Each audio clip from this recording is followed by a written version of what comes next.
תרופות דחוף. זה לא יאומן שהגעת... קליל, כמה יא.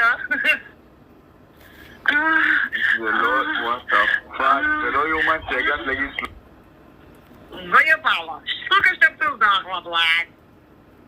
ודרך אגב, חברה שלך, היא נראית כמו קוף ביצות. מה זה הפרחה הזאת עם החולצת בטן וכל החוטיני בחוץ, שהיא מראה את החוטיני שלה ומעלה את זה לפייסבוק, וזה עוד נמצא אצלה שם, אני לא יודעת, ראיתי את זה בפייסבוק. פשוט מגעיל, גועל נפש. איכס, טוב, היא לרמה שלך, תת רמה, מצאת תת רמה.